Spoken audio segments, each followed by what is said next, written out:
What is up, everybody? Welcome back to another episode of the PokerNews podcast. It is your girl, Sarah Herring, here with Jeff Platt.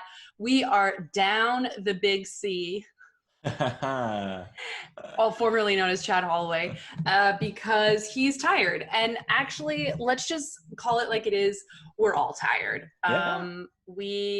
Jeff has been streaming his face off, and I, in fact, did a stream last night with the faded Spades, RunGood, Freeroll. I was a bounty on the Freeroll. Jeff was there. Jeff, you were in the Freeroll, am I right?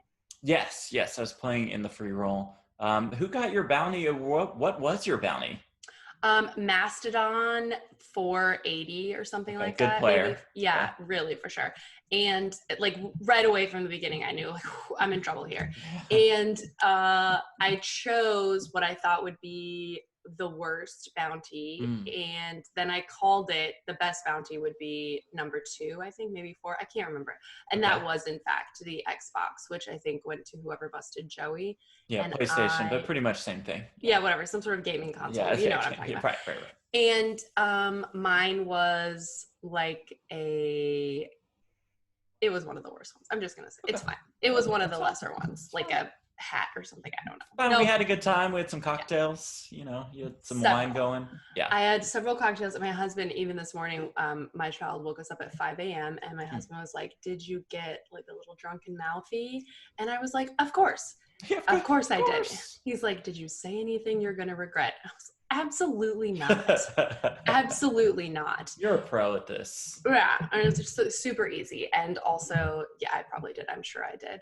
But yeah, that was super fun, actually. Yeah. And, you know, you go quite frequently, I think, to the RunGood events, to the RunGood tournaments. Former podcast co-host Brent Harrington would go all the time. Chad Holloway has been.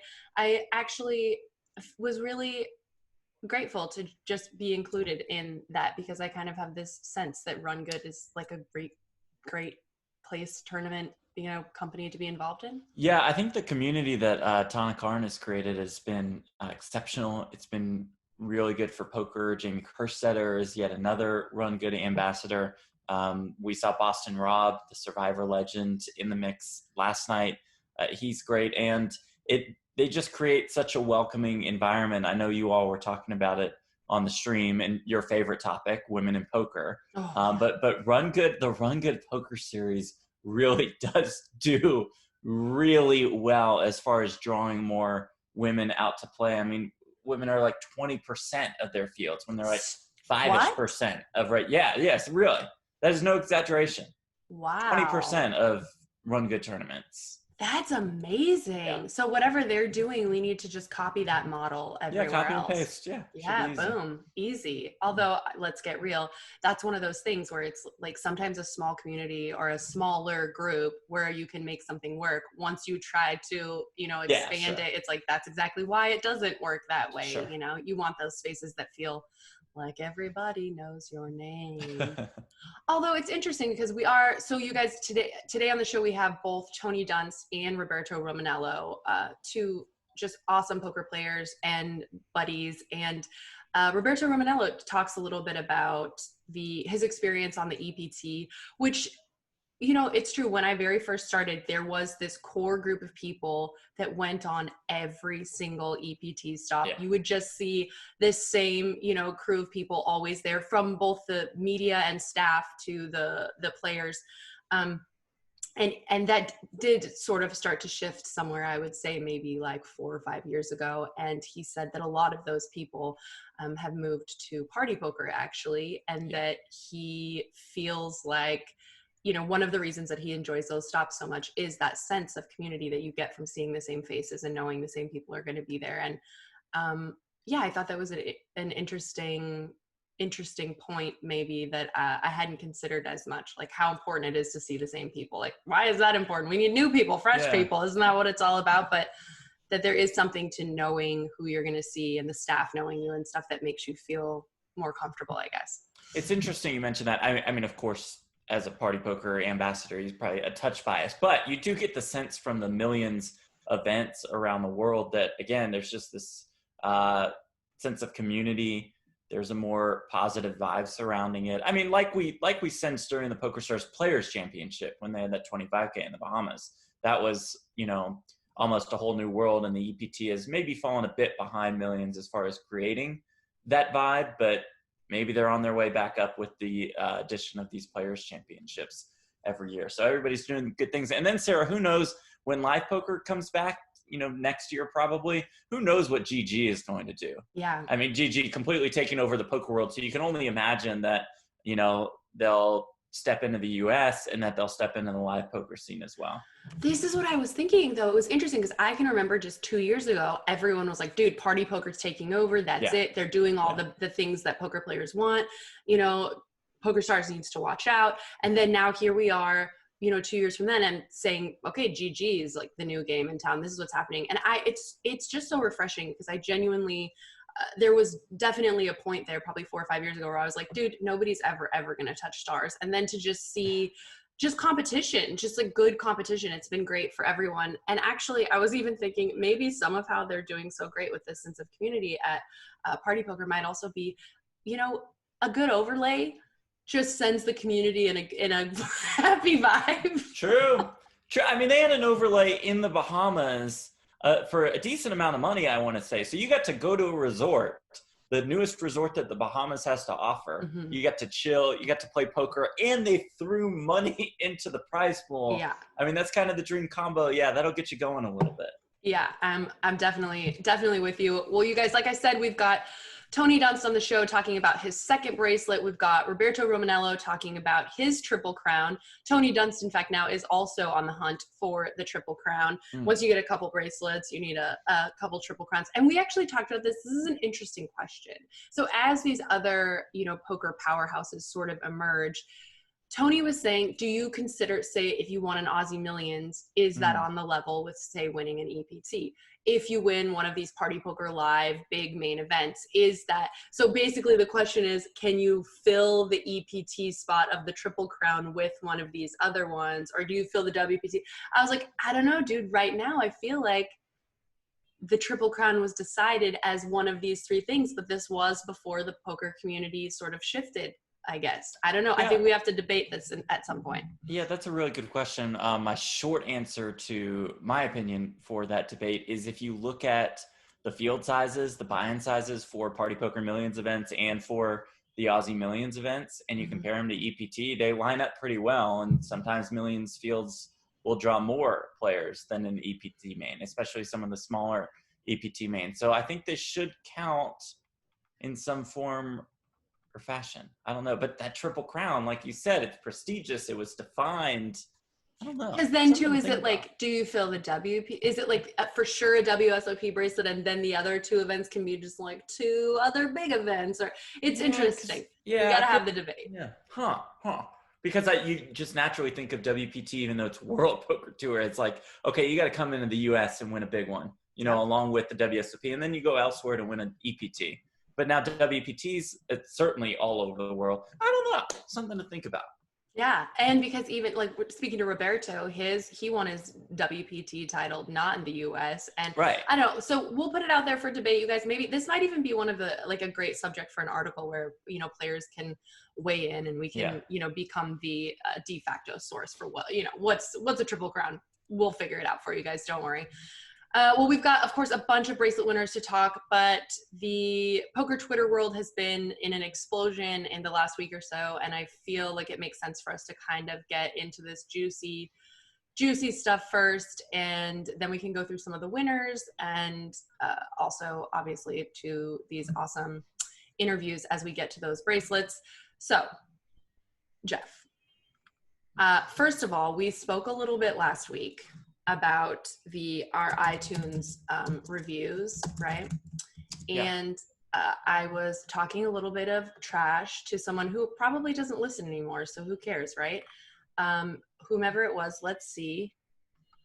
I can't remember. Okay, but the point is basically they were super mad because of me saying that Mike Matisow should be able to talk as much trash as he wants, and that it's kind of funny because he's a maniac, which he did say a lot of crazy stuff. I get that, but I think it will come as no surprise that my stance in general is like, you know, people say dumb stuff. Sometimes it's funny, sometimes it's crazy. I tend to think it's like, oh, calm down, everyone, like take a chill pill. But the poker world is in a tizzy because Daniel Negreanu, quote unquote, threatened somebody who was coming for his wife, right? And it was pretty funny, actually. I want to say he said, I'm going to take your effing teeth out of your mouth and put them in your bum, which pretty much is kind I mean, like, I don't know, like, I was just like, Daniel, like, what? Who is this guy? But like, you know, every man's got to like protect his wife or feel like he can protect his wife. Anyways, Jeff, what's your stance? What's your take? Did you see it in the moment? Did you like have to, it's gone. He's banned off Twitch. Right. I did not see it in the moment. Somebody sent me a clip when I was doing my stream that night for the World Series of Poker. I may be biased because I'm friends with the Negreanus. Don't mean to brag, guys. Just very good friends with Daniel and Amanda. But to your point, somebody commented on his wife. It was more of a nasty comment on his wife. I still don't know. I still have not seen the specific comment on his wife. By the way, I'm not trying to avoid that. And he got pissed off and he threatened the guy. And did he go too far? Probably. Yeah. And did he mention that? Yeah. I loved his apology. A couple days later on YouTube, he dressed up in a suit. He was all formal. He was really quiet. And then he ripped the suit off and he had a tank top. But then like he got down to business and I think he was very sincere and he admitted, he was like, listen, you know, I have a temper. I can be a bit of an asshole at times and I'm not hiding who I am, you know? And I think that's what is great about Daniel Negreanu is that he's just very authentic and he's just very real. And if somebody comes after his wife, you know, as he says, his ride or die, that's really, really going to bother him. So he's like, listen, you know, Twitch has every right to ban me. And that's what they've done so far. And most likely this Twitch ban, quote unquote, is a suspension of sorts, maybe even up to a week long. I doubt that he will get permanently banned, but he said that, you know, they have the right to do whatever they want to do. I haven't read their terms of service, whatever. This makes sense. I lost it. I have a temper. I do. I have a temper. Yeah, I'm a human being. I'm not going to hide it. And what triggers that temper, he said, is when somebody, you know, comes after Amanda. So, right. So, I mean, I was like, I'm like, for me, this is just like, okay, yeah, it's fine. He's got a temper. He was pissed that somebody said something about Amanda. Did he go too far? Sure. But does he admit that? Yes. And we move on. This brings up an interesting question too, actually, that I hadn't even really thought about, but I've had these conversations with my husband. Okay, so obviously he's a fighter, right? And he had situations, he was picked on a lot in school growing up, and his dad finally said to him, like, you need to hit someone back. Like, you need to tell them to stop coming for you. And he did, and that kid never came for him again. And actually nobody came for him again for a while. And still nobody's coming for Heath. Yeah. But I mean, here's the situation. Everyone has seen my husband was kissed right before a fight, and he knocked that person out before the fight started. And okay, so he was kissed. Is it appropriate to hurt someone, right? If like they technically, I guess, assault you or whatever, is it appropriate to hurt someone if you're being picked on? Or I don't know. I guess what's interesting to me is I feel like just sidebar, just so everyone knows, I don't even believe in fighting. I think it's in terms of like the UFC or whatever, MMA, I don't like it. I think it's barbaric. I think hundreds of years from now, people will look back and think we were like maniacs. Why was this something people wanted to watch? But up to you if you guys, most people I think enjoy it and like it. But that being said, is there ever a time where it's okay to be like, let's fucking go. Like, let's fight. Yeah. I want to fight you. And it's funny because as a woman, this is just not something that really like comes into my world or my mind. But my husband has told me like this was something he had to reconcile with, and that like as part of being a man, sometimes there is like, we need to fight. And I'm not saying that's actually what was happening. I think this is more like just being mad, losing your mind thing. But if somebody comes for your wife, is it okay to be like, okay, let's go, dude. Let's Like, go. let's take this outside. Like, let's get it. I don't know. I'd be interested in what people think, because I do think that maybe as a society, like, there are times where it's like, you just got to fight it out. And isn't a related issue here to that is that the person, quote unquote, coming for his wife would never say that to Daniel in person, right? Just hiding behind his keyboard. Okay, yeah, I'll take a shot at Amanda here. I'm watching Negreanu blow up. And imagine what it's like. I can't imagine what it's like if you're Daniel Negreanu and you're streaming 1 hour a day. You don't get all positive comments, right? Yeah. You draw so many trolls. And I imagine that in some form or fashion, it's going to wear on you Yes. in some form. And he's really good at brushing off all of his like personal trolls. But then somebody attacks again your wife, and like, it's okay. Which is in some way attacking your masculinity. To come at somebody's wife is in a lot of ways. Yeah, he won't say anything to this. Yeah. Yeah, exactly. And so I don't know. I definitely, of course, I'm just again in the spot of like, it's a free world. Like, just let people say things, and which brings on these people who are saying dickhead things, you know, to Daniel, which does get tiring. And for sure, for me also, it's tiresome. I'm so sick of people saying nasty things, and it does hurt and suck a lot of the time. But then on the flip side, I'm like, I guess I can understand if you're threatening to assault someone, maybe that's bad. But then I really do think it begs the question in this world. There are times maybe where people are going to fight or should fight.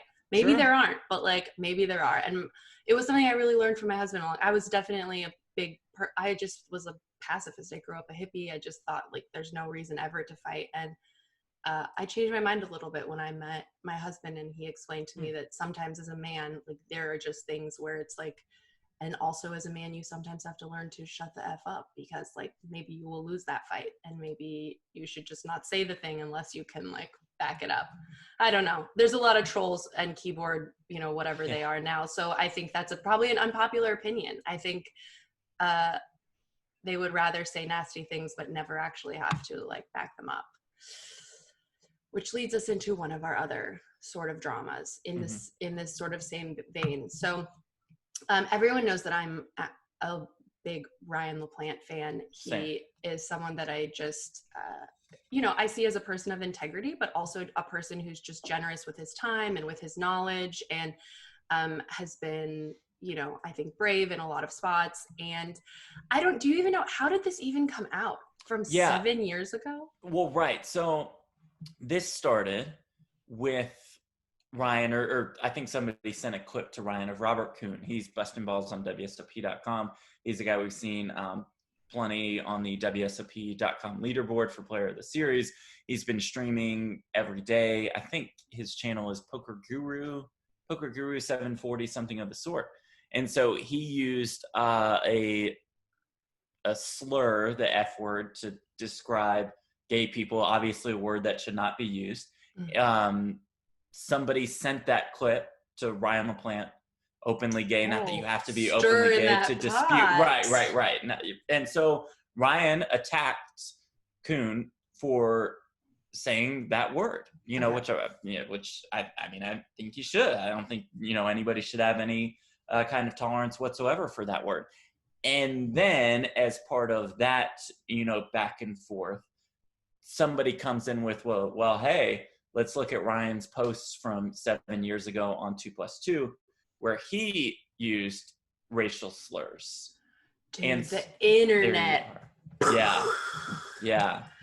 Internet doesn't forget, I guess, as you would say. Yeah. So Ryan has profusely apologized for using those slurs. He released an apology again the other day on Twitter. And my opinion was he made a horrendous mistake 7 years ago. Yeah. Apologized for it, profusely apologized for it again. He's still deeply ashamed of it.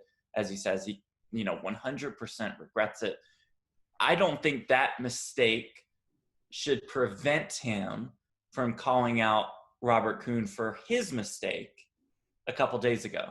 You know what I mean? Like, just people make mistakes. Yeah. People make mistakes. And I think if you want to speak out about important issues, you should still be able to without being called a hypocrite just based on a couple mistakes that you've made. Even though these mistakes obviously were really, really bad. And I will definitely say too, even just my opinion on different things has changed so much from the general structure of my beliefs 7 years ago is completely different than what they are today. And so I do also think people have to be allowed to learn, change, grow, certainly make mistakes, but also change opinions. There might have been a time where he didn't think it was a big deal to say this or that. And then really, you know, you figure it out, you shift. I do agree. If you were gonna compare me to everything, gosh, if you're gonna compare me to things I did yesterday, you know, if you're, I certainly think if it's even, I feel like this sometimes with politicians where it's like, well, you used to vote this way and now you vote this way, and it's like, well, okay, good, you're like a human being who's evolving. Hopefully, if your viewpoint is the same for your whole life, like what's happening? Are you living at all? But I can understand that, you know, of course, the virtue signaling, right, which we've talked about, is one of the things which is a bit tiresome, I think, in this day and age where everyone just wants to be like, look at me, I'm such a good person. I have all the values that everyone else should have, and look at what a good person I am. And so I do think sometimes it's hard if you're going to have that be your platform, that you are just like a very good person, to then be like, ooh, but I also, you know, like may have like pumped the, you know, shotgun a few times, like back in the day. But I definitely think you're right. And it's so terrifying to think, you know, for me, thank the good Lord, MySpace was just starting really becoming cool when I was in college. So many dumb things that I thought and did, and photos and things that could exist in the world just don't. And what a scary world it is when I think about for my own daughter, that they're like, every thought that she has when she's an idiot or when she's figuring things out is just gonna be there to haunt her forever.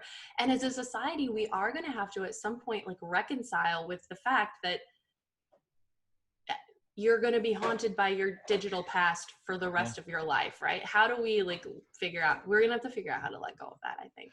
That's true. And you know, what goes with that is that Robert Kuhn made a mistake on stream, right? And he has apologized for it, and he's going to learn a lot more, I would hope, about why that is such a bad mistake to make, and he will regret it. He's apologized for it. He will become a better person after all of this. You know, one mistake I don't think, you know, should just remove you from the universe whenever anybody brings up your name, like, oh, remember that one thing he did back in 2008?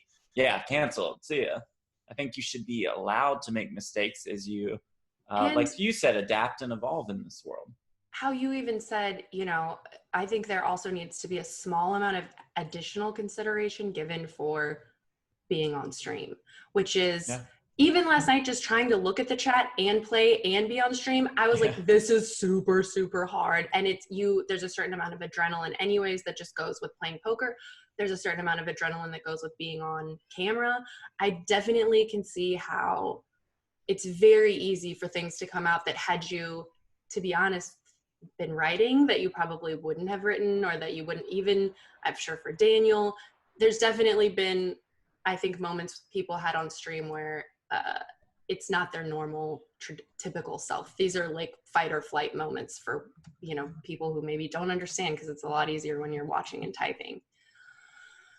Then we go to, though, some conscious choices, again, to stir the pot. So then Doug makes a video and releases a video, which we will link in the description, which essentially cuts between Daniel's masterclass, you know, a lot of his key points, and then this blackface video, which I think we've all agreed was a very long time ago, and also an entirely different you know, set of rules that we like agreed to or whatever at that point. And then his couple of explosions recently, because you also saw, right, everyone saw, what was it, 2 weeks ago, where the software was messing up and he got sat out, and then he was like, which was funny, right? That was okay. And we thought that was funny. Anyways, he spliced all this stuff together in a way that just really makes Daniel look terrible. and it was the first poker video Doug has released in ages. And so that sort of pot is again, right, bubbling. Yeah, I would say so. This is what Doug Polk does, right? This is kind of what he sits around and waits for something for Negreanu to do that he can make fun of. Even though Doug Polk is supposedly retired from poker and he's out of poker videos and he's just out of the poker game overall, of course he's going to come back to take shots at Negreanu, to get a bunch of clicks right away, to say, well, I'm going to come out of retirement if, Negreanu wants to play me heads up. Let's do it. Let's play heads up at 4 different tables.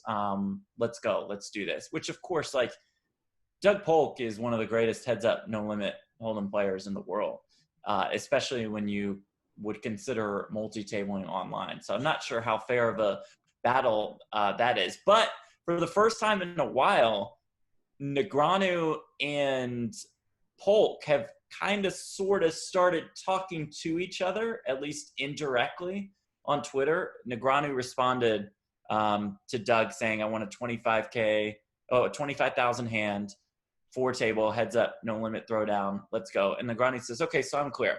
You want to play the format you studied the most and I haven't. You want it to be played online. And you want me to play 4 tables at the same time. Anything else? You want me to stream it too so you can see my whole cards? Negreanu then also tweeted, can I at least set the rake structure? Which I thought was very funny, very entertaining, considering his more rake is better comment that Polk keeps going after again and again and again. So I think now there's like at least a chance that these two could do battle. There's some buzz about the Poker Go studio hosting it. I could see something happening between these two for once. And if you would have asked me a week ago, I'd say like Negreanu just doesn't want to give this the time of day, nor should he. But maybe it's time. Maybe it's time to do this. Maybe it's time for Negreanu versus Polk if they can figure out something that's at least somewhat fair. Like 4 tabling heads up online is just not fair to Negreanu. Negreanu is one of the best poker players in the world, but that's a very specific format that Doug Polk has studied in and is the absolute best in. Yeah, I would say maybe Daniel needs some good press. So This is like, maybe it's a good idea, but it's funny to me. It harkens back it's terrible to make this, I guess, correlation, but the Mike Dentale, Kate Hall heads up thing a few years ago, really when there's so much personal beef between two people, sometimes I almost don't even want to see it go to the felts, because it's just like, does this really settle anything? Are we really now like, okay guys, like we've settled it, who's the winner here? When I guess it'll be fun and interesting either way. But yeah, I'm certainly for 4 tables is crazy. I think it would be interesting to set some formats which include both live and online. Yeah. Because even Doug has multiple bracelets, right? He has a WSP bracelet, and then he won it was like a super high roller bowl or a 1-drop. He won some other big I think he won a 100K at the World Series. Okay, yeah. So Doug's certainly also an accomplished live player, Sure. Not, I wouldn't say on Daniel's level, but it would be interesting to see a couple spots where the field was a little more, skewed in the favor of one person and then the other, and like an Olympic type event. Let's do it. Let's do a few different things. Let's mix it up. I don't know. Poor Daniel though. It's like, so I shouldn't say poor Daniel, but it's just sometimes. I just feel like it must be exhausting to be just so frequently the subject of so much attention. And then it's so funny because I was just thinking, I actually got to go to physical therapy yesterday. They said I could come if I didn't have a fever. Anyways, long story short, I did get to go to physical therapy, and she was asking, what's happening in the poker world? And I was telling her, and literally, no, there's like 17 people in the room. No one has a clue who Daniel Negreanu is. No one knows anybody or any of this stuff. It's so funny how relevant and important some of these things seem and feel like, when really in the perspective of it, it's like, nobody cares what we're doing in the poker world. That's true. We're a very small piece of the overall pie. It's so very, very small. It's so bad. bad, but I was like, you guys don't know who Daniel Negreanu is? Like, no one in here knows who he is. Literally no one. I was like, wow. Okay, right. I feel like you could at least get some people who know who Negreanu is and Phil Hellmuth and Phil Ivey. Like they are kind of the top three of the industry that expand out into the mainstream. The real world. Haven't you seen a masterclass ad? But I realize now I get the ads probably just all the time. Videos, yeah. Come on. Anyways, all right, you guys. Well, let's talk a little bit about some of the other, more fun and positive spins on poker. Let's just I guess start kicking through them in the order with which they were finished. And before we get into them, let's also give a shout out to our sponsors, Run It Once. If you are able to play poker, you definitely want to check out the site Run It Once. You can, in fact, just search this on the PokerNews homepage, and depending on where you are, you can get a click through, which will give you various different guarantees on your deposit, depending on when you start it up. It can be like, I think up to £600, maybe 600 euros, but it's definitely a good way to get some free money to get in there playing. Check out once.run/PNPod, or just go to PokerNews and type in Run It Once. All right, everyone knows, again, event 22. 22 is my lucky number. Let's talk about what happened. Well, if you would have played, then I'm sure you would have shipped it. Instead, more than 1,500 entries in this one. Alan Chung takes it down for more than $120,000. He beats Miles Kotler heads up. That was Kotler's second place finish. Brian Altman finished third in that one. Terrell Cheatham finished fifth. He has won a bracelet earlier this summer. Daniel Negreanu finished in 32nd. Mike Matiso bubbled the final table. How's that for an event recap? We're kind of like, we're punching these. Short, sweet, to the point, but hits the highlights. So good. Well, event number 23 saw Negreanu finish in 25th, which is 4 events in a row with top 35 finishes. Yeah. He's having such a sick WSOP. It's actually kind of sad that all this other news is what people are talking about, because he is running and playing fantastic. Event number 23, though, the $500 no limit hold'em knockout was won by Raymond Avant 9201. for about $94K. But in other interesting news outside of Daniel Negreanu, it was Ryan Torgerson who came in third, which he is just absolutely crushing as well. We're seeing him in the top 10, plus adding a bracelet to his list, no big deal. Runner-up finishes. Fourth was Upeshka de Silva. And what is other interesting things? Nothing. Ryan. Yeah, that's pretty good. I mean, Torgerson adds a third place finish, like you said, to a first place finish and a second place finish at the time of taping this podcast. He is currently second to Ian Steinman, who we will get to in a little bit in that player of the series race. Bustin' Balls, Robert Kuhn is in third place right now. So yeah, event number 23, Raymond Avant. We don't really know about him, but he won $94K in his first WSOP cash. Event number 24. How's this, Sarah, for a little bit of a blast from the past? Yeah, for sure. Nick Binger comes in and wins a World Series of Poker bracelet. His second. He wins more than $133K in the $400 8-max event. He beats another bracelet winner, Ryan Lang, heads up. Matt Berkey finished 7th in that one. Christian Calcano, the Calc father, a big time Magic the Gathering player, finished in 8th in that one. It's all about Nick Binger returning and winning his second bracelet. Man, he has a brother too, right? And they look almost exactly the same. Yes. Yeah. Okay. All right. And I remember having an interview with them years and years ago where they said, they were getting involved in some businesses and trying to, work some side hustles. And so clearly whatever they were doing, has worked out for them. But it's good to see Nick back. Welcome back, my friend, to the tiny little niche we like to call poker. Well, speaking of Matt Berkey finishing 7th, Berkey finished 5th in the very next event number 25, which was a $500 no limit hold'em summer saver. Ultimately, it was Nicholas Mr. Finault Kiley who won that event and will take home about $150K for his victory. Moving on. Yeah, let's do it. Event number 26, won by Ethan Yao, goes by Rampage P online. He wins the $500 no limit hold'em grande finale. Not just a grand finale, but a grande finale, even though it wasn't the finale of the WSOP, but that's okay. He streamed the whole time on his YouTube channel. He describes himself as a 1-3 player who often loses. He has $2K in live tournament earnings, and he wins a bracelet for almost $165,000. The kid is 22 years old.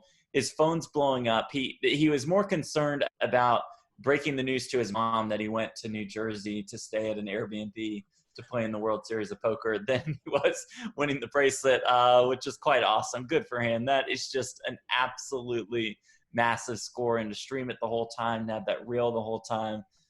Come on, that's pretty cool.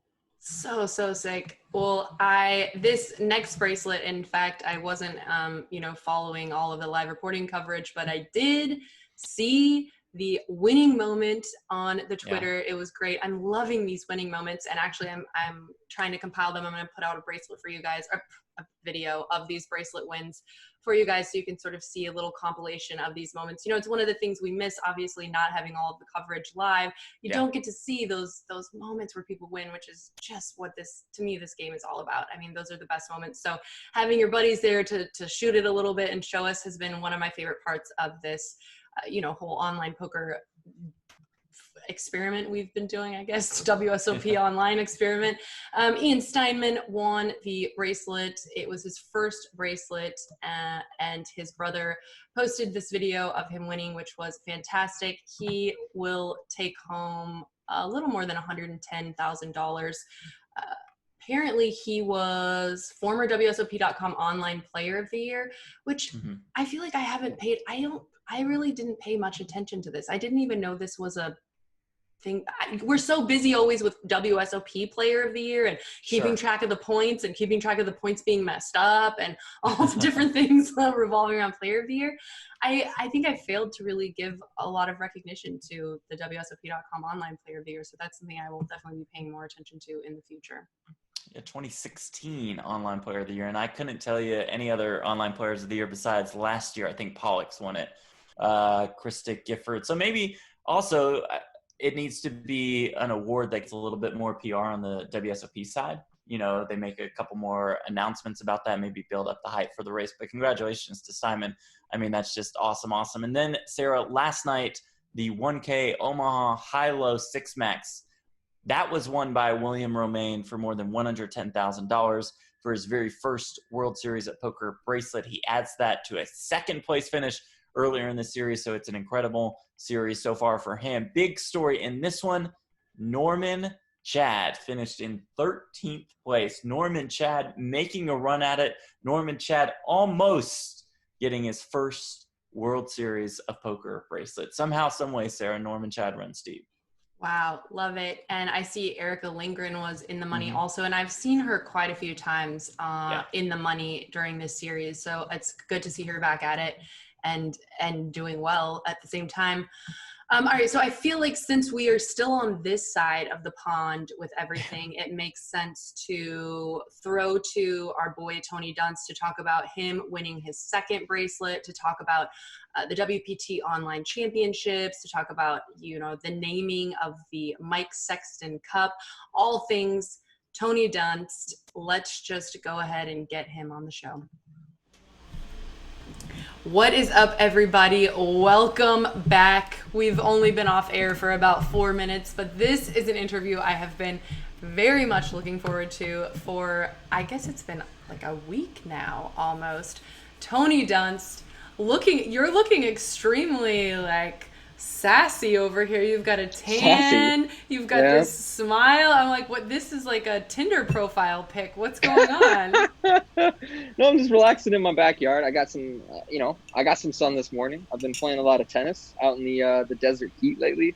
With the pandemic, you try to find things that you can do, but very safely, and tennis fits that criteria perfectly. I grew up playing, and I always thought if there's ever a period in my life where I've got a lot of time on my hands, I should get back into tennis. I should dedicate myself.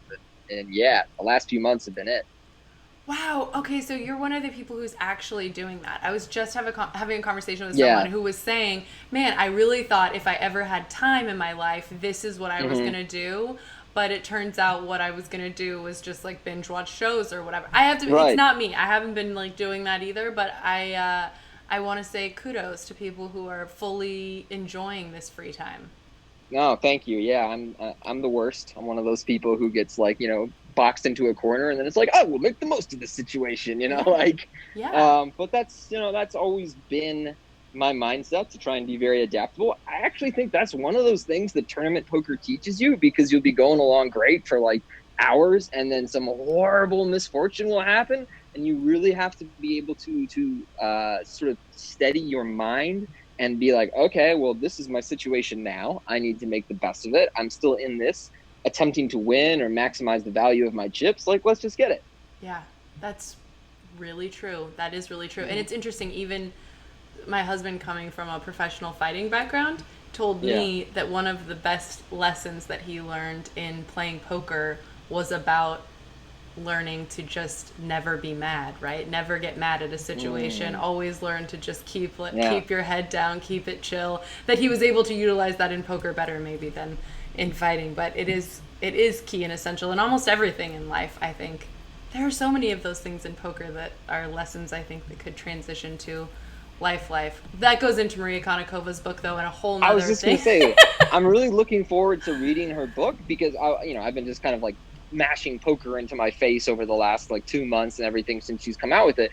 But not only is Maria like a great voice in our game, but it really sounds like a lot of the book discusses her takeaways in life from the game of poker. Yes. And I'm very, that's one of the like top of my list things to do when the series is over. I'm just going to relax for a while, and in about a week, and checking out her book is going to be really cool. Well, let's talk a little bit about, of course, poker and the series. I want to get into your second bracelet. Clearly, a huge congratulations, Ob. Thank you. But I want to talk a little, first of all, because you, of course, without COVID, this has put a sort of shift in what's going down with the WPT. I was actually just talking to Roberto Romanello, and I know there's the Party Poker WPT Online Championships, which I also want to talk about.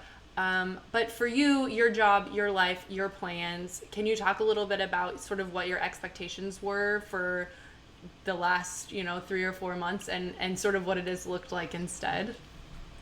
Yeah, well, I had a lot of travel lined up that, of course, was canceled, much of it being for live poker and with the World Poker Tour. But, of course, live poker is sidelined in the United States for the foreseeable future. And so, I have switched to the online focus, certainly. But, best laid plans. There were weddings, there was trips, there was things I had been looking forward to for months. But that's the story with everybody. And I kind of think, in a way, the poker world is very lucky in that we still get to basically go to work every day and maintain what drives us and gives us purpose, and that the game it's still there for us. We can still compete for it. It's in a different avenue, but it's still there. And a lot of people right now have watched, their business, their livelihood just kind of go up in smoke during all this. So like poker's lucky for the way things are right now. That's so true. And I've really been, for the most part, so proud of the poker community as a whole for just adjusting, accepting, moving forward in all these different ways, figuring out different ways to, communicate and share our sort of experiences and our stories. And I've actually been so surprised how fantastic this series has been, how many great stories have come out of it. And I just think I've been just surprised by how great something that could have been really terrible has been. And so you have sort of assumed the position, which I would say are some incredibly difficult shoes to fill, those of the one and only Mike Sexton. Right. I would say, though, you've done this extremely gracefully. And I think he also is someone who is balancing being what is sort of an ambassador, a commentator, a person involved in content, and also still a poker player. So for you now, in this position that you are in your life, how much is poker normally a part of your life in the traditional sense of you playing it versus talking about it? Oh, it's a massive part, especially over the last couple of years. After I took Mike's position in the booth next to Vince, I thought to myself, like, wow, this is an amazing opportunity. But if I'm going to be here all the time talking about the play of my peers and the people who will make our final tables, I really got to be able to walk the walk. Like, I really have to step up my knowledge and my ability to execute on the felt. And so over the a couple of years ago, I looked at my results on Hendon Mob, and I was like, man, I'm going to be washed up if I'm not careful. Like, last couple of years have sucked. it's not like I had been putting in a lot of time and study prior to that, working on my game. I could tell talking poker with some of my peers that I was considerably behind. So I rededicated myself and found that there is a lot to learn about poker because of how much the new tools that we have in the game, particularly, solvers, pile solver, things like that, have discovered about poker strategy. So, there's always layers to peel back. And what Mike did such an awesome job of over the years was being, like very accessible and approachable. He was part of the fabric of the poker community. If you showed up to a WPT or a party event, he was going to be there. He talked, like, the first time I ever showed up to a live poker event was almost 20 years ago. And Mike was there and very patiently listened to my bad beat story. And like, you don't really think about what it is to be an ambassador at the time, but a lot of it is like being present with people, just like listening to them, hanging out, talking poker. It's these little things that really just kind of like add up over the years in your time as an ambassador. And that's what Mike was so awesome at. And beyond being able to blend genuinely being a competitive poker player and somebody who like talks about the game with a passion, just kind of being around, being accessible was a big thing to me too. I couldn't agree more. And I think in so many ways, these small little moments, I always say, this is what I said on the podcast last week. My father-in-law came to the World Series of Poker one year, and I was able to introduce him to Mike Sexton, and that was a huge moment for him. He was so generous with his time, and it gave me big points with the family, and that was 100% what he's always done really well. And in fact, they just named it is now, let me pull it up, the World Poker Tour Champions Cup is now going to be named in honor of commentator and WPT Champions Club member Mike Sexton. So tell me a little bit about this. Were you in on this kind of decision? Obviously, it makes all the sense in the world. No, I wasn't in on the decision, but as you said, as soon as I heard about it, I was like, yeah, of course it is. It's the Lombardi Trophy, it's the O'Brien Trophy, it's the Mike Sexton Champions Cup. It is the original, great ambassador of your game, the person who put your game on the map in the public's eye to the poker world. I really think that has sort of always been Mike Sexton, or certainly over the last 20 years it has been. And I think it is just a perfect marriage of making his name a more permanent part of the game the way his presence was. I think that's very well put. Very well put. Well, before we get into talking about your second bracelet, which I'm very excited to talk about, let's talk a little bit about the Party Poker WPT Online Championships event. Mm-hmm. Obviously, the whole world is moving online. Obviously, all these events are, I think, getting incredible numbers and providing a place for people to make a living, who do this for a living. But let's talk a little bit about sort of some of the things that differentiate this event from this sort of melange of events we're experiencing in the next few months, in the last few months. Well, I would say the two really big differentiating factors are A, that you can win a WPT title, and there are going to be 5 WPT titles awarded that will then give you access, and in this case, an entry into our season-ending 15K Tournament of Champions, which remains one of the only tournaments on the calendar that is a real value add from a poker company back to its players. There's generally about $150,000 to $200,000 in added money and prizes in that tournament. It is only eligible to WPT champions, and so 5 of the players during the World Online Championships are going to be permanent WPT champions and have access to that tournament. And then the other thing is, of course, the guarantees. I mean, Party has been very generous with their guarantees. They're running a ton of satellites to these events that at times are going to overlay to make sure that they hit these guarantees. And that has not been the case for every major online series, and yet it's something we've grown to expect from Party Poker. Yeah, that's something actually, just speaking to Roberto, he was sort of gently hinting at hey guys, these are great guarantees, and they're probably not going to all get met, which is really, really, I mean, that's where, in poker, obviously, right, that's where we're hoping to find those little bits of value wherever you can that's right. Scoop them up. Well, let's talk a little bit about your second bracelet. It's so difficult to get a bracelet. I think for most players, that's the goal. to get 2 bracelets is a much, much smaller group. But for you, I have to imagine that this was a completely different experience. How would you even compare the two?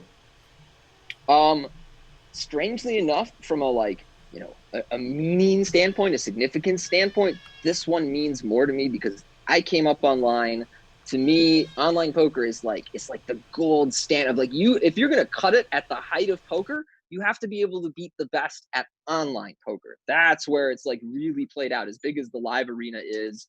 And while I know there's a little more prestige and history attached to live events, to me, the top of the game is being played online, and I grew up in the culture of online poker, and so getting a big win there was super meaningful for me. And I actually just didn't really have any big results online. I had sort of made a steady living over the years when online poker was accessible, but never really had any big exciting results. Never had a 6-figure score or even something approaching that prior to this series. And then to hit one out of the park like that, of that magnitude, I mean, hell, I just, it's kind of just sort of blew me away. The field sizes and the prize pools for online poker blew me away. And I feel very, very appreciative and happy that after 15, 20 years of playing online, I got that huge score that always felt like it was kind of missing from the resume. Well, I have to imagine too, you mentioned, sort of recognizing that if you're going to be speaking about poker, you really need to be in the trenches, as it were, in the mix, and that right at this particular time in your life, then to have come into such a big, position in your broadcasting career, and then to also then follow that up by capturing a bracelet in the online space, I have to imagine that it must feel a bit like you're sort of at the top of your game in both fields, in both spheres. What are you sort of then working towards, or now it's okay, boxes checked, on to tennis? Right. That it kind of is. I was sort of all right, great, but I would love to win another WPT title. I got pretty close last year. I got runner-up against Ola Shimian in our Tournament of Champions, and getting that close made me realize how bad I wanted to take down another one of those. So from a poker accolade standpoint, that plus we kind of have this old school concept of winning a triple crown. Did you win, a WPT title, a World Series bracelet, and another major title? For a long time, it was EPT, but I think if you've been to an Aussie Millions or something like that, it would definitely qualify. And I've come close, but haven't done it, and that would be I was just gonna say, I'm pretty sure I remember a runner-up Aussie Millions, was it? Right, and that's just it. Just so close. So from a poker standpoint, those would be really fun accolades to shoot for. And then from more of a life standpoint, I would love to work on my tennis a lot. That would be kind of the next challenge. My Spanish as well. I speak terrible Spanish. I mean, saying I speak Spanish at all is kind of ambitious. So working on it to a point where I was approaching bilingual would be really cool from a life goal standpoint. So those are a couple of things. Yeah, only moderately ambitious things. I actually would say that's you've pretty much got that going. And I wanted to ask you because I remember we did an interview back at the Aussie Millions where you took runner-up, and this was a totally bizarre situation to begin with. Yes. I want to say you had lost a 5K chip or something crazy happened, and then I had forgotten the story for the most part, but then I saw a tweet from you a week or so ago where it was saying what one of the most generous things you'd ever experienced in poker. Poker, I think, is a very underrated but extremely generous community. I would say outside of the poker world, people do not realize how incredibly generous the poker community is. So I was reading through that thread just to see, just to check out what are things other people have seen. And you had a little story on there, but can you, for the viewers who may have never heard, give us the backstory of your Aussie Millions runner-up finish? Yeah, absolutely. So at the time, poker had been going really poorly for me, and I had a very negative mindset about the game. I had mostly been focusing on daily fantasy sports, and that's kind of where my passion was. So, and every time I went and played poker, I lost. I think leading up to that Aussie Million score, that was January 2016. I'm pretty sure in the year 2015, I had one live cash. I was just playing bad. I didn't want to be there. Wasn't enjoying it, but I was at the Aussie Millions. I have a lot of history there. Felt like I had to play. So I'm in line to register. And long story short, I end up dropping a $5,000 chip out of my pocket, being unable to find it. Security couldn't find it. And, things weren't going great financially at that point. So, torching 5K before you even sit down and then have to play like patient, steady, mindful poker for days, it's just not really the state of mind to be in.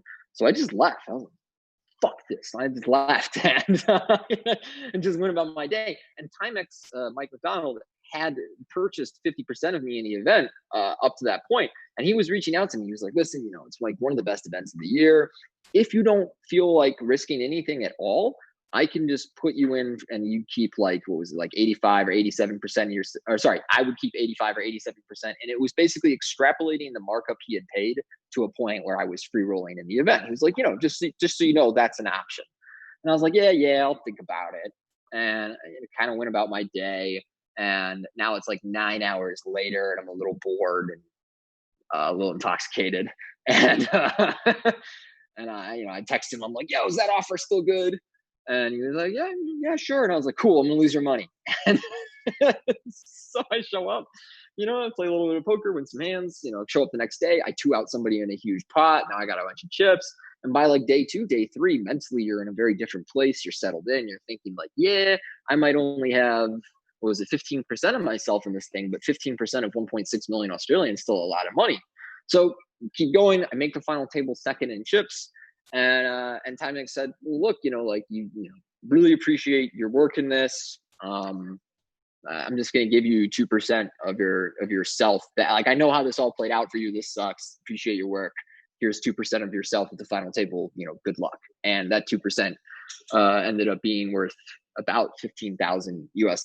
He just gave to me, and he didn't have to do that. There was no pressure on him. Timex, it's weird. He is somebody who has a reputation as, kind of a tough businessman, a guy who's quote unquote always looking for an edge. And I think that we should distinguish between people who look for an edge because it's good gambling, because it's good business sense, and people who always look for an edge and the ends justifies the means, in the sense that they will try and take advantage of you. They will try and push you into a bet that you should not take. They will try and squeeze every drop of a little rule nittery out of you. And that's just not Mike at all. And so I was happy that I could bring up a story that I think created some contrast from the way that I see him talked about at times.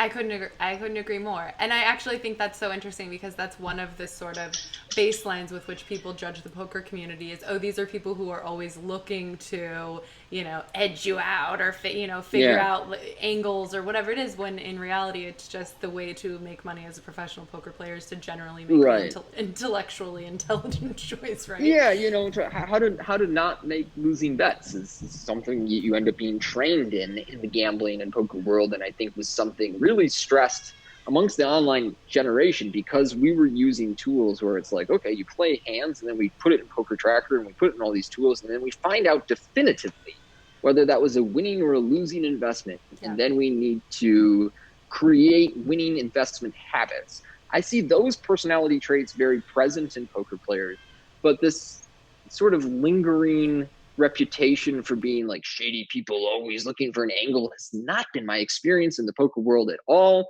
And to be honest with you, I am probably less suspicious of your average poker player than I am of someone in almost any other industry.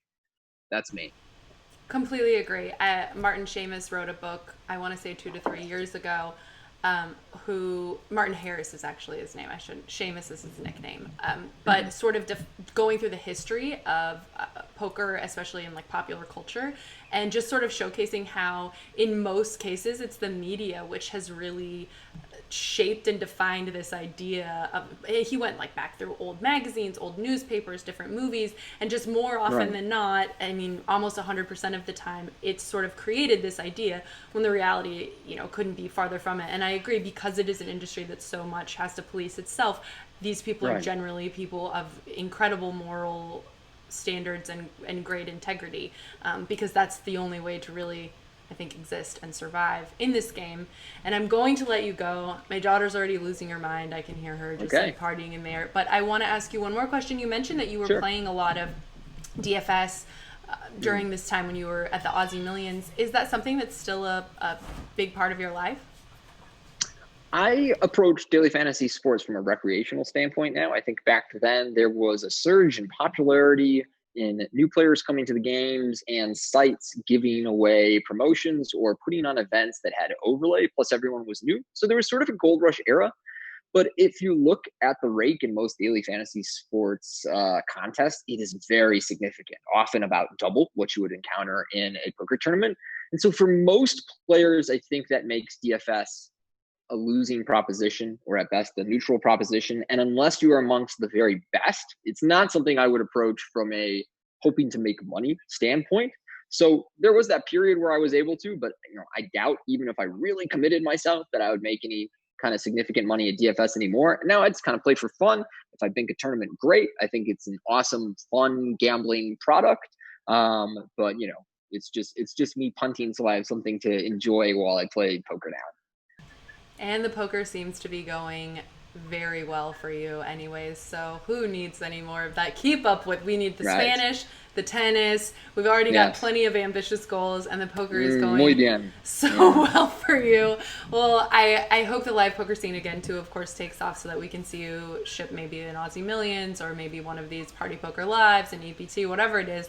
Let's get that Triple Crown going. You've got to keep these lofty poker goals, obviously, but I so appreciate you taking the time, Tony. I know you've got more bracelets to win, but I just appreciate it. And anything you want to leave the audience with, any pearls of wisdom? I want to give a shout out to LearnWPT, where I make content, where our head content creator, Nick Bigger, just won a bracelet himself the other day. So big congrats to him. We got Lucky Chewy and Vanessa Selps on there. Wow. And so I am going to create some training. I've created a ton of trading videos on there, but I'm also going to turn the hand histories from these events into training videos there in the very near future. So if you're interested, check it out at learnwpt.com/Tony. And you can learn from both, what I've been working on lately, plus all those great names. I just love those hand histories. I've done a million of them in terms of, creating content and asking players to break down hands for me. And it's just always some of the most interesting stuff for players such as myself or people who are terrible. Just listening to what someone is thinking in a hand and understanding why they're making these decisions, I think is some of the absolute best content for helping you to understand how to approach your game. So watch out, you might find me on there just rewatching your vids. Thank you so much, and thank you guys all for joining us. Sorry for anyone we didn't get to talk to, but thank you, and thank you so much for the congrats on the baby, and by the way, on the bracelet. Deuces, everybody. All right, everybody, we are now back and ready to head over the Atlantic, or maybe whichever ocean you happen to go to, so that you can play online at GGpoker. We're going to talk a little bit about some of the results going on the GGpoker part of the series. And of course, before we get into that, I just want to give a big thank you to GGpoker, who has sponsored a lot of our coverage, who has made it possible for us to, as a site, be both doing live reporting, video, podcasting coverage. They are really supportive, and they've also been very free, I guess, to say, which they're not trying to in any way say, don't talk about this story, don't do this. Lots of things have come out and things have happened, and they've just been like, you're a news site, you've got to do your stuff. So I have to give them a lot of respect. And I definitely think if you guys are interested in playing, check out GGpoker. Again, you can get up to $600 in deposit bonuses, depending on where you are and how they structure things. You definitely want to sign up with the PokerNews code so that you can have the opportunity to get that $600 back. And you can find that on PokerNews.com. Now, we're going to see a couple of names we recognize, probably some that we don't. Event number 36 was won by João Vieira, who we've seen a ton. He finished in 5th. Great. Perfect. Right, exactly. That's exactly what I said. I phrased that poorly in the rundown. Michael Klatcher won that one for almost $300,000. This was the 50 stack event, 1,342 players. Pretty nice turnout there. Martin Zamani finished in 4th. It is João Vieira finishing in 5th place. So good turnouts. Of course, is the story of the WSOP international events on GG, like we expected. Event number 37, a 1K bounty pot limit Omaha event, a field of almost 1,000 entries. Hun Wei Lee wins that one for more than $160,000. I guess he had an absolute ton of bounties because he wins that for $162K, and second place was worth $64K in this one. So Hun Wei Lee takes that one down. That one saw some notables in the field like Alex Foxen, like Brandon Adams, Cliff Josephy, the Wolf, George Wolf, and Mike Watson, but it is Hun Wei Lee coming out on top. I'll give you one more, Sarah, before you can get to Romanello. That would be event number 38, the $600 Monster Stack 6 Max, more than 2,000 entries. This is one of the Asia time zone events, and it was Aaron Wijaya who wins that one. So glad you took that one. Yep, absolutely nailed the pronunciation, obviously. He wins for more than $170,000. Jao Samayo finished in 5th place in that one. Blake Bone finished in 6th, so that's his 3rd final table when you include the WSOP.com events. I will throw event number 39 over to you. All right, let's get into event number 39, but I'm just also going to say this since I did complain about our iTunes reviews earlier that people don't like it, that I thought Mike Mattisau was funny, that he's crazy. They also complain that sometimes we get people's names wrong or that we butcher their names. And I just have to, and they're like, why don't you do a little research before the show? Oh, wow. So I just would like to say that for a lot of these players who win these events, there is not a lot of research that you can do which will show you how to say their name, because a lot of these people are not in traditional news stories. They're not doing a lot of interviews out there. You cannot find them saying their name anywhere. So contrary to popular belief, it is often impossible or extremely difficult without actually speaking to someone to figure out how to say their name. So I appreciate what they were saying, and I understand that it must seem sometimes like we're not, really doing our due diligence, but this is a very different industry, say, than if we were trying to say Beyonce or something like that. It has been said many times, we know how to say Beyonce. All right, moving on. Roberto Romanello, someone that I have been on the circuit with for a very long time, someone that I just find to be such a genuine and humble and wonderful, wonderful guy who sort of disappeared for a little while. I remember having drinks with him and he told me, my wife is pregnant with twins. I'm really pumping the brakes on my poker career for a while. And yet I've seen him at the top of several events in the last couple of years, some of these party poker events. He is a party poker ambassador, and he was very aggressively chasing the Triple Crown a couple years ago. And I kind of thought, well, maybe he's given up on this little, but it turns out, nope. Once he found out the WSOP, that he could win a bracelet online, he set his mind to it. And this was actually, the first weekend, even he said that he played, put his mind to it, shipped it. And Roberto cried when he won EPT Prague. It was one of the most beautiful winner interviews I've seen in ages. It truly meant something to him, even though he is, say, a professional poker player. And you will see in our interview, he tears up explaining what it was like to win this bracelet. Yep. Okay. Hello, everybody. I am here with my man, Roberto Romanello, one of potentially my absolute favorite accent in all of poker, my Wales boss, coming in this week with the Triple Crown. Welcome to the show. Well, thank you. Hello, everyone.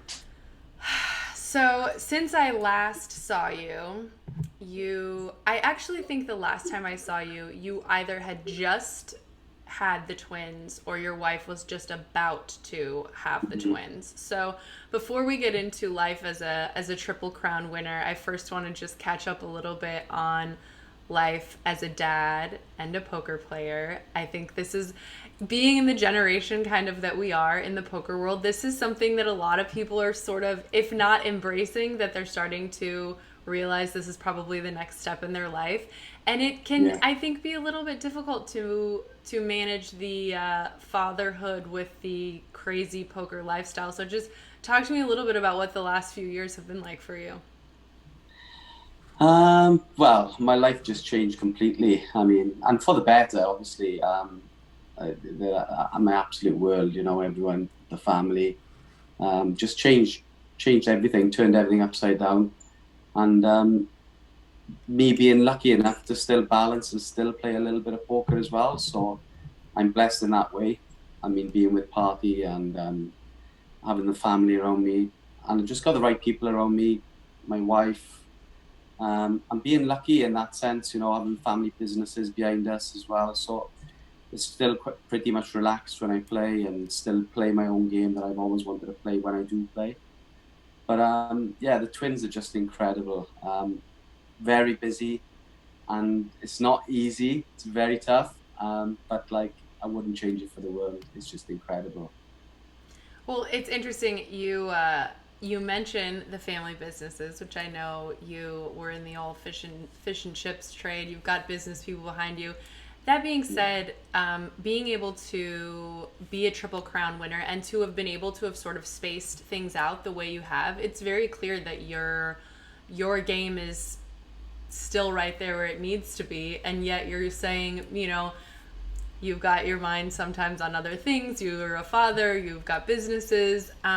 How do you feel like you're able to, we all know, right? The game changes all the time. Things are changing all the time, but you are able to kind of stay at the top. How do you feel like you're able to sort of manage that? Well, listen, when I first started playing poker, I just fell in love with the game straight away. Simple as that. And you know, I was living, breathing, eating poker. I was traveling. Everyone who knows me, I was traveling everywhere. I mean, I remember we'd see you at every stop, and it was incredible. I met some absolutely amazing people. At the time of my life, I really enjoyed every second. I wouldn't change anything.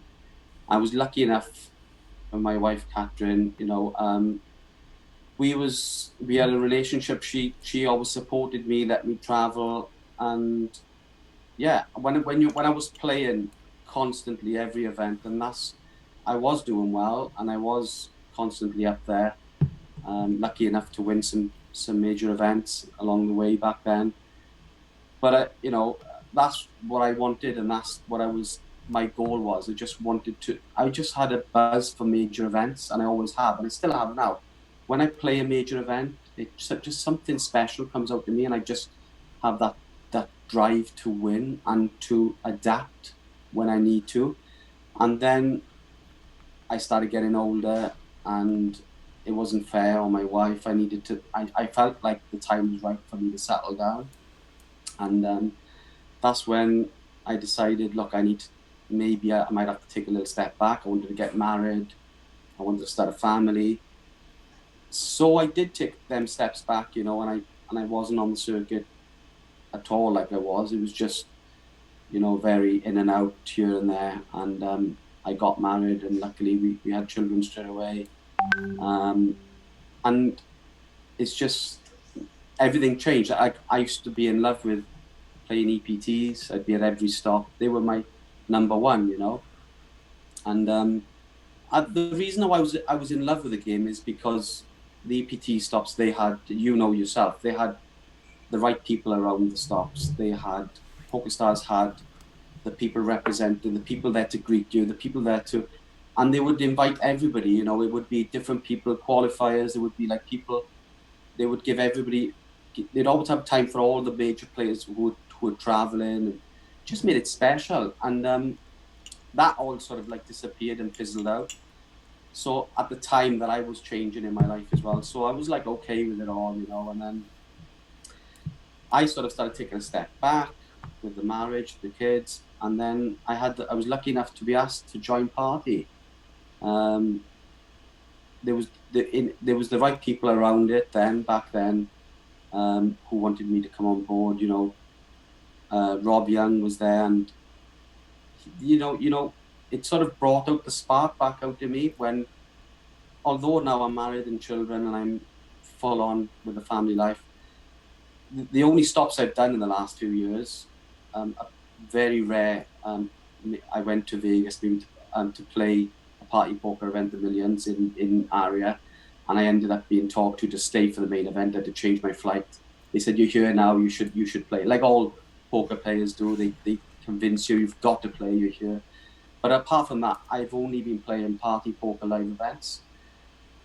And it's pretty much simple. Why? Because same as the old days, they have the right people around.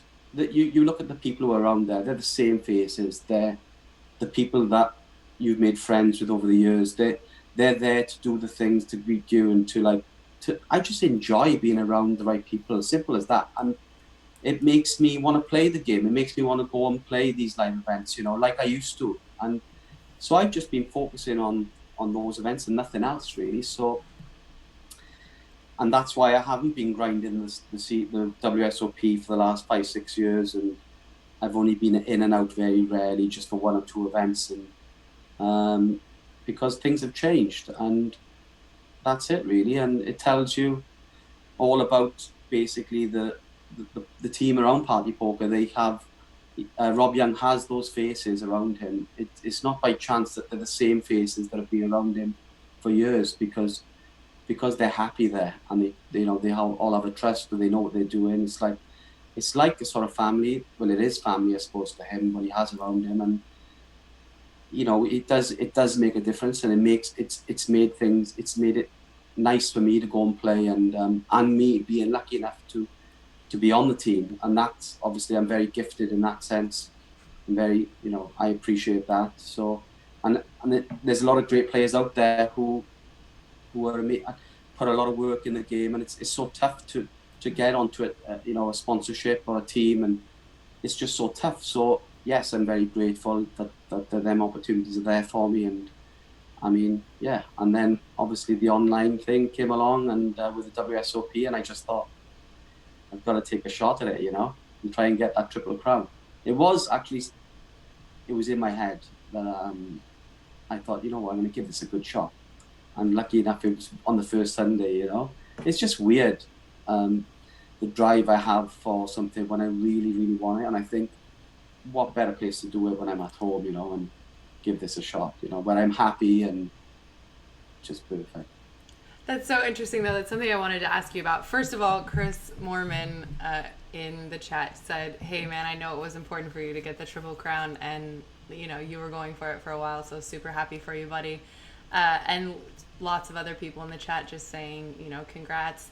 And Michael has a question, which I do want to ask you, but just before we get into his question, I think it ties right in. But, one of the people always ask me, what's your favorite interview? What was one of the best interviews ever? And I actually wasn't even there, but I was fully on the EPT circuit when you won in Prague, and I heard from Gloria, in fact, I think it was, that it was one of her favorite moments ever in her time on the tour, and that there was just such a genuine joy, and just everyone was so happy for you, and you were so genuine. And so I think, being someone who's interviewed a zillion people in their winning moments, I can certainly appreciate when someone really enjoys that moment. But for you now, being at home, potentially alone in the dark with your family sleeping, I don't know. I have no idea. Can you tell me a little bit about what the moment is like when you finally capture the Triple Crown, but you're at home? Yeah, I was grinding a few games. I had a couple of big games up on Party, and I was playing this. I'd been playing this since the WSOP event since noon, so it was a long grind. It was Asian time zone, and I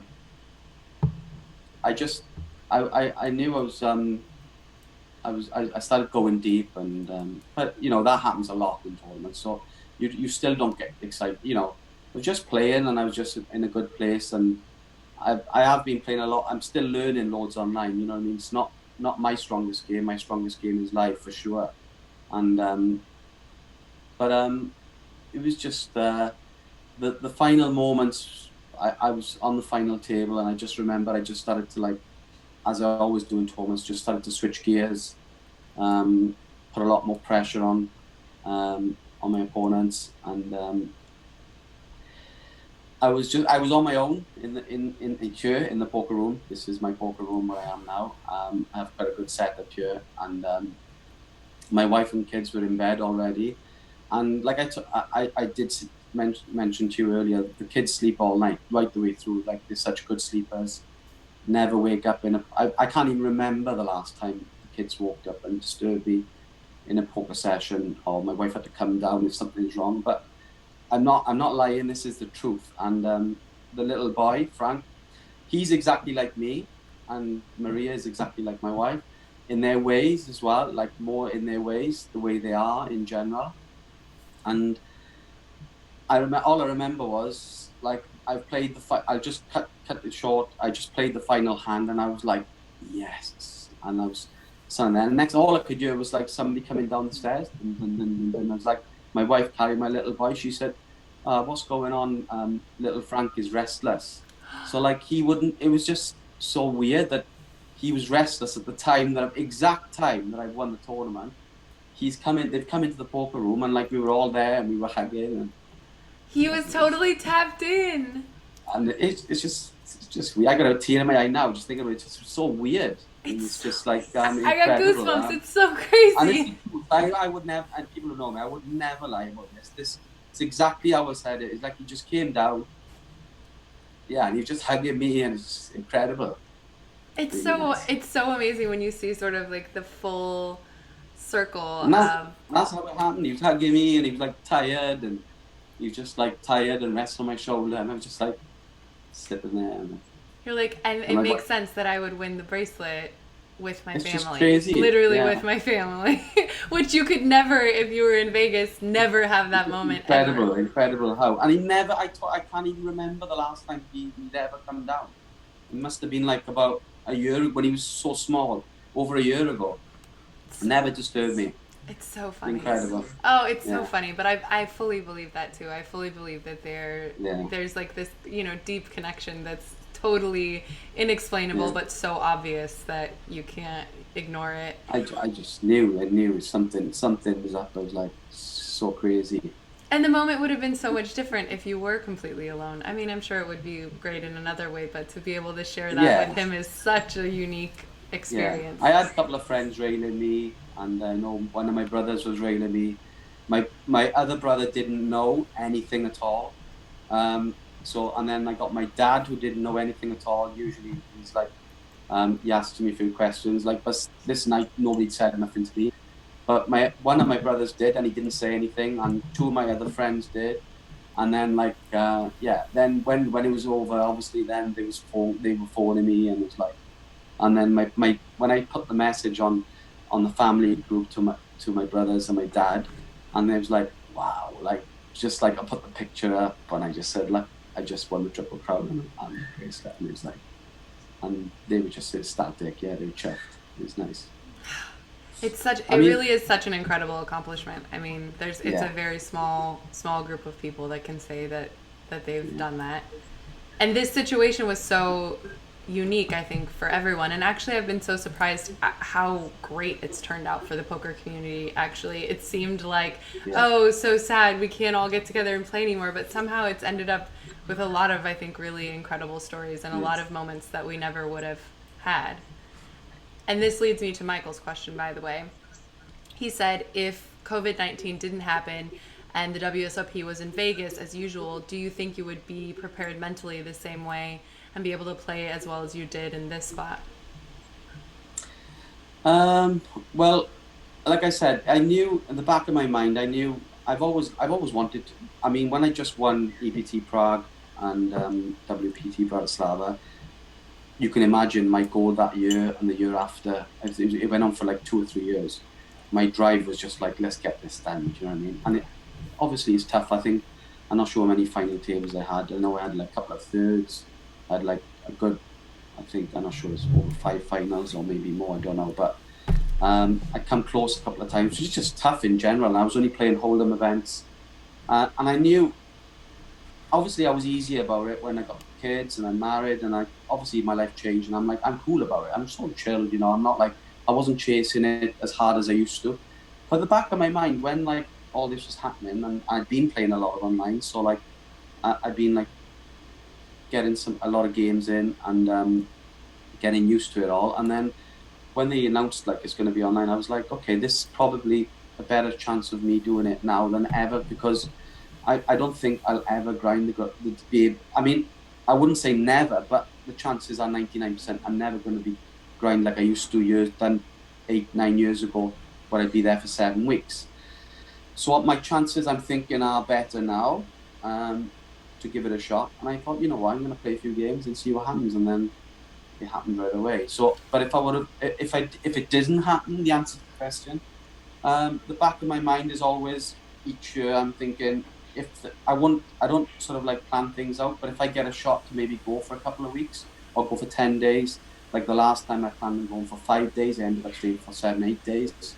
I'll just try and go here and there. I was thinking that would be my plan. So I probably wouldn't have been as well prepared, and my mind is a little bit in a different place when I go to Vegas now, because the last time I went, I felt super homesick, as you can imagine.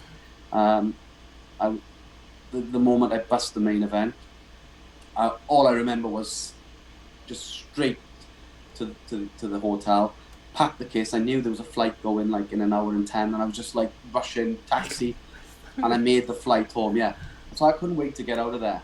As much as look, Vegas is amazing. I've had some great times there, memories, and I don't put anybody off. If you've got those dreams and those poker dreams, I've done it, and it is as good as you would expect. If you get there and you're able to do it, you'll have the time of your life.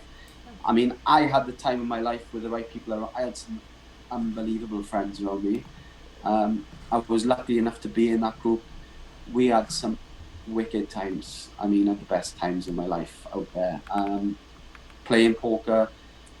I didn't party as hard as my friends did, but I did party now and again. But like, it was incredible. I loved everything about it. So I'm not saying to put anybody off, or Vegas is amazing. And if you are young and up and coming, or even still got the dream and you got the hunger, go with your dreams, because it is good and you will enjoy it. So, and yeah, I just want to enjoy my trips now when I can, with the right people. Like I say, a lot of those friends that I had back then, they're still my friends now, but when I do go away, it's not like we're not all together. Things change, life changes, people change. Now and again, I see a few of them. It's brilliant. You know, we get together and we meet up, have some dinner, we go out and do that. And if we're lucky enough to have a couple of us, even better. Now and again, you get a couple of friends going on the tour. But that's why for me it's important, and why I'm enjoying still when I go away, and why I have only played the party poker is because I've got the right people around me. I know all those people. When I go away, I'm always comfortable. We can always go for dinner all together. We can still do the things with all the faces that I've known for years. And to me, it makes it special. And it makes me play good as well. Do you know what I mean? It makes me play good at those live events. And I love it, you know. I'm not saying I still want to play here and there, other events. You know, I enjoy any major event. If the timing's right and everything, I will do it for sure. I still, when I go and play a main event, I still have the hunger to do so well, and I give it everything. And if it's not a major event, I have to be honest, I don't give it as much as I do when it is a major event. I mean, I just seem to come out of my shell, and I just go through those gears in a different way when I'm playing a major tourney. Simple as that. And I still have that hunger, and I know. Listen, you said the game is changing. The game is changing, and the game has changed. But if you're able, listen, for me, the game has changed in ways. You know, you've got a lot of GTO play, you've got this, you got that. But to me, in my mind, going through back in the years, I have a way in my mind how to win and how to adapt at the table and to play every individual player in a different way. You know, I've always had that, and I will play different styles against different people. It's as simple as that. And for me, that works.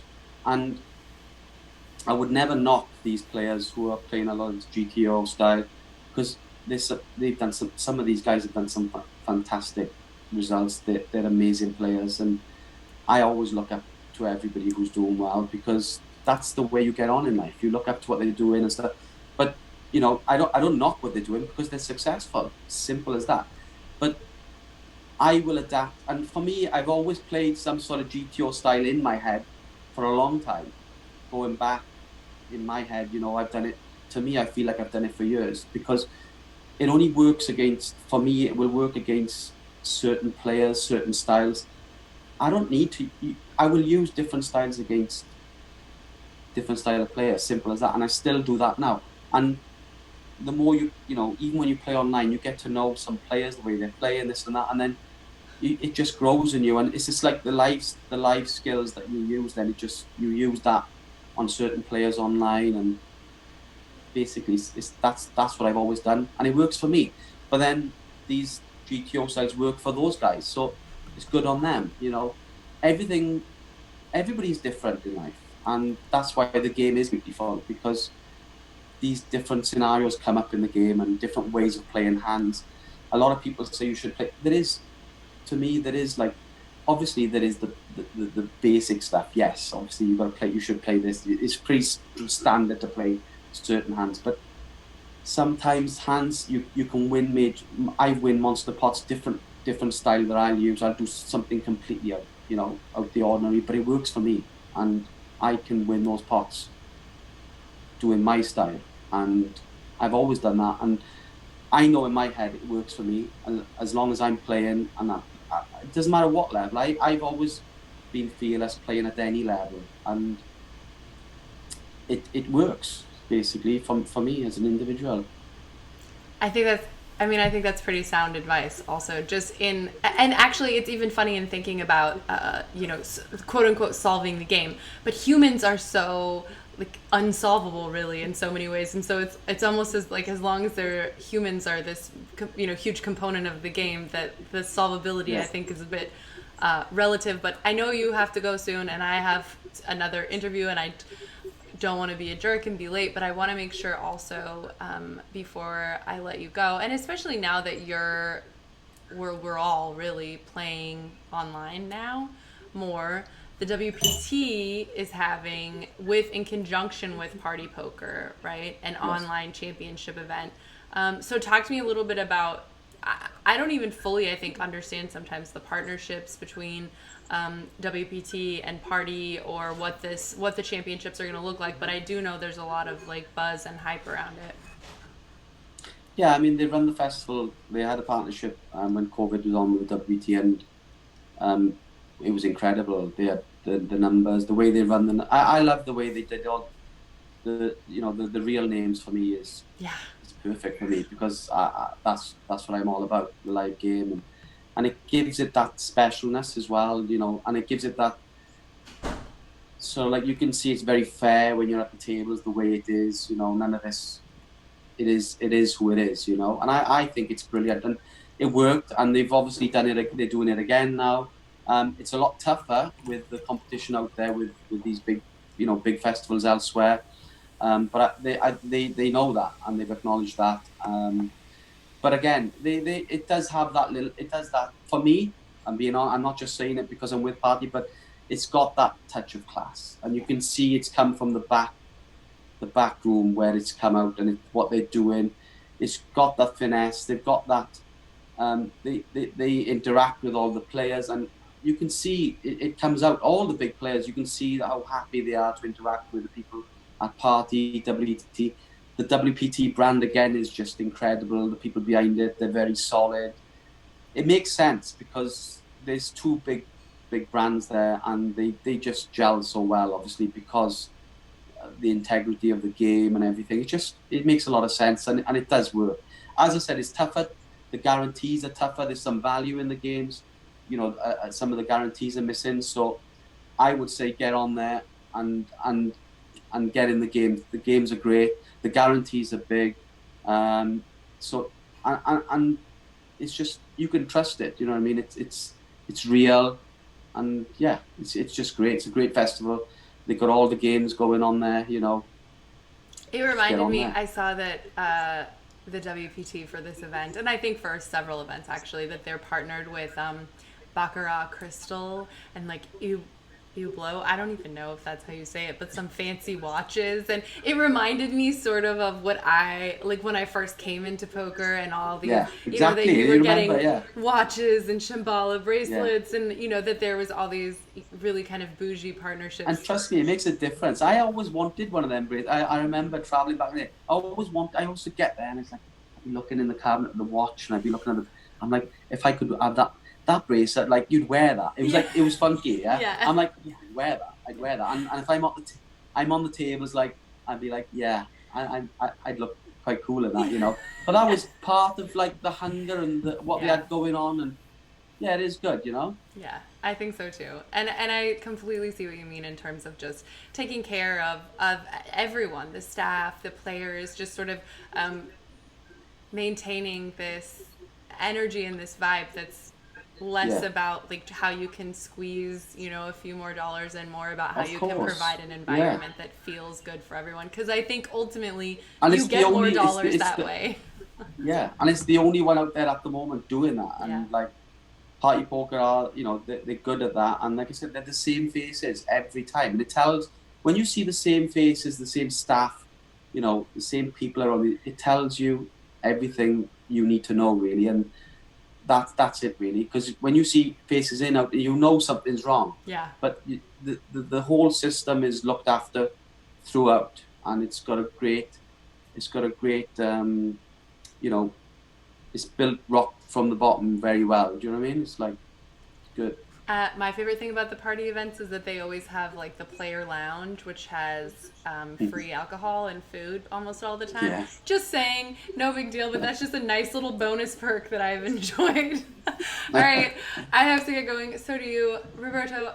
I miss you. I appreciate you so much taking the time. I know that you've got so much going on in your life, but I really, really appreciate you doing this for me. It's a pleasure. I've enjoyed it anytime. And a huge congratulations. Actually, before anyone said like, hey, we need to make sure to get this interview, I was on the Twitter saying congratulations to you because I genuinely was just so happy to see you accomplish this. Listen, good luck to everybody out there, and always chase your dream, and you can make it happen. Good luck, everybody. From a fish and chip shop to a Triple Crown, you see this guy? All right. Thank you. Take care.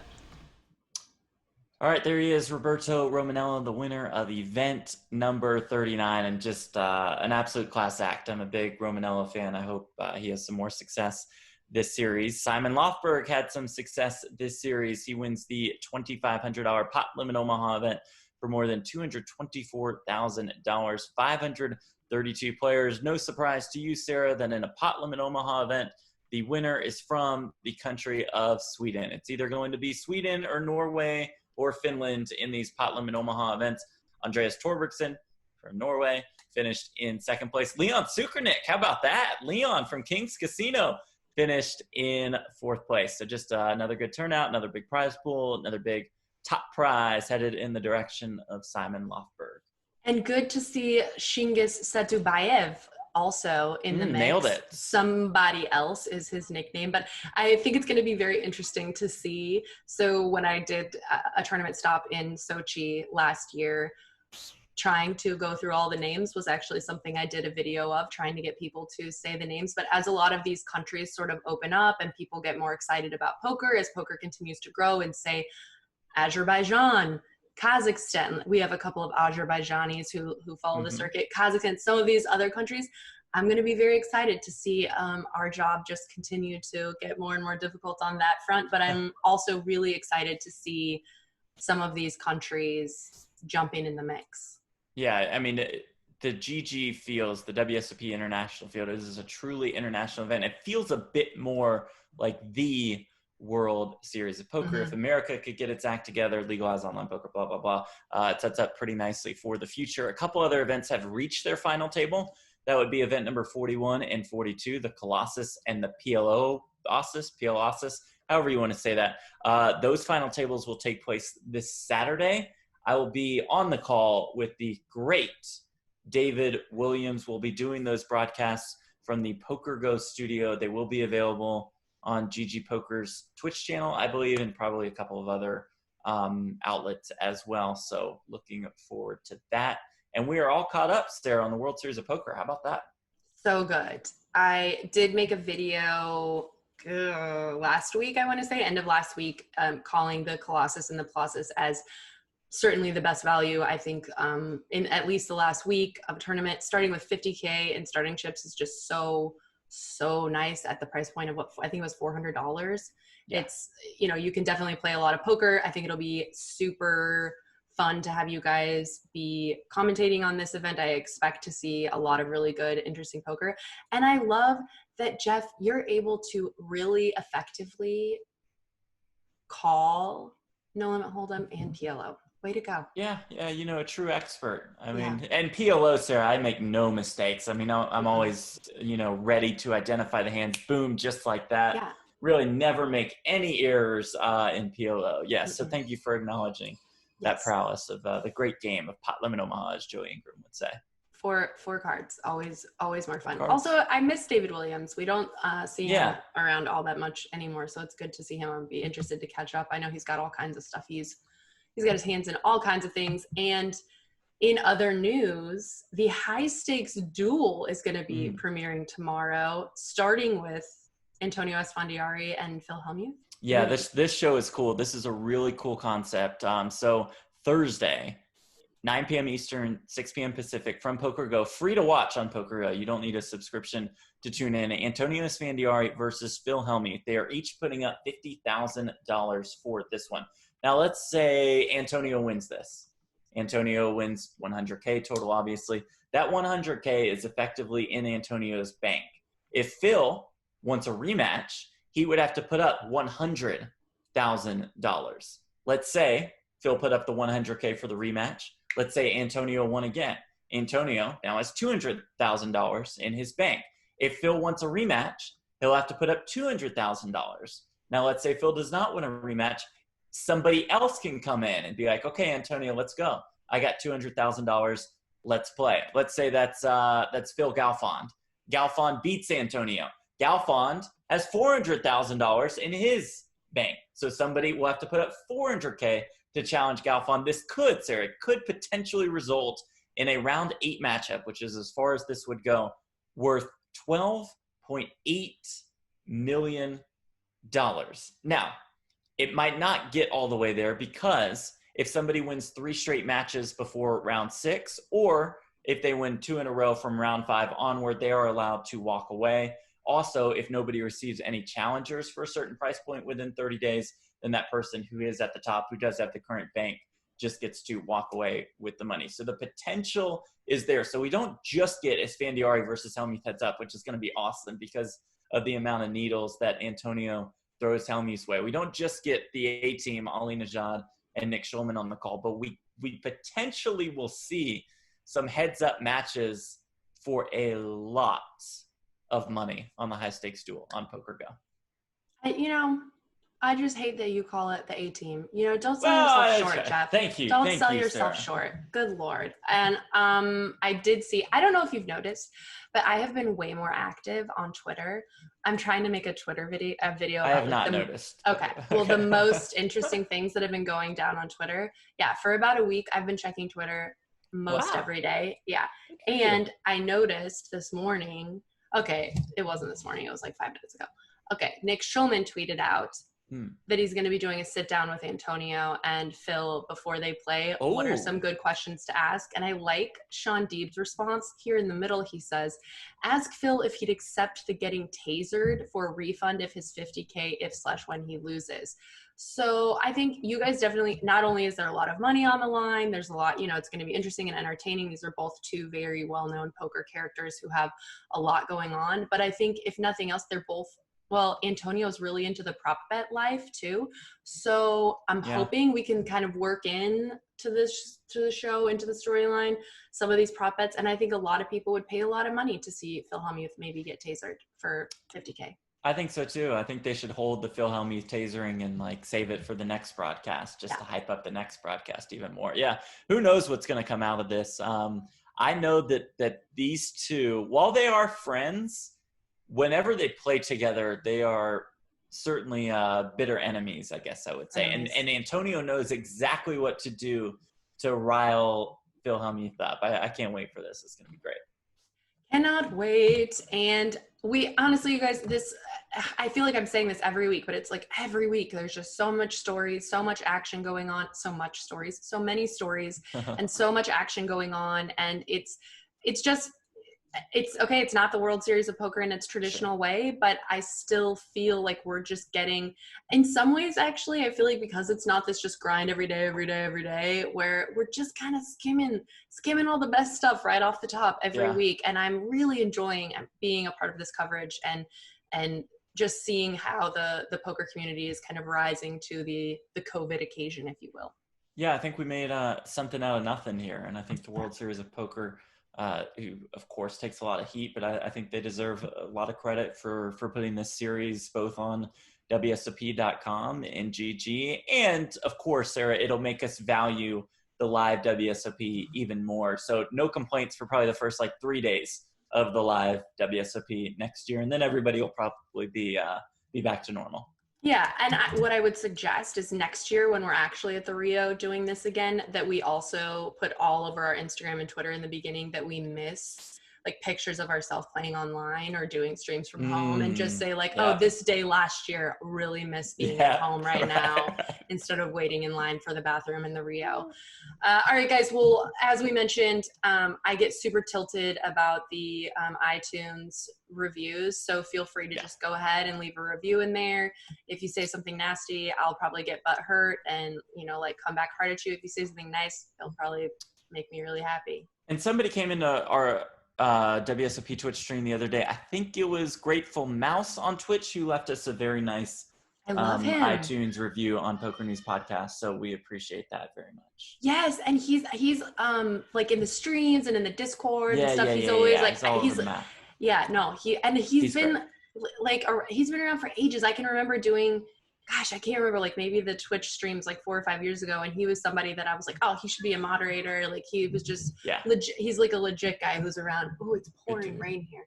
Oh. All right, guys. Well, I super appreciate it. Thank you, Grateful Mouse, and for all the people who support us, and to all of our sponsors, thank you also. And we will, of course, be with you guys again next week. If you've got anything interesting you think we should cover or see, or someone we should interview, be sure to get at me at Aunty Chardonnay, AUNTY Chardonnay, at Jeff Platt, or at Chad A. Holloway, aka Big C. Big C. Deuces. The key to winning big is using every little bit of knowledge to your advantage. At Odds Checker, we give you the edge. Better odds, better picks, and better offers to make you a better bettor. Why settle for less? Quickly compare the odds at every sportsbook to ensure that you're getting the best price to maximize your return.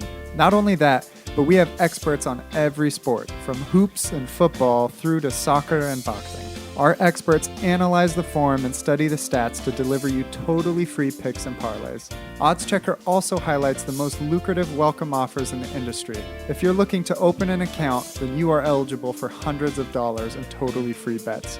If you're new to legal sports betting, then we're here to help, offering simple advice to understand betting guides and updates on your state's current legislative situation. Visit us at www.oddschecker.com/US. Odds Checker, sports betting smarter.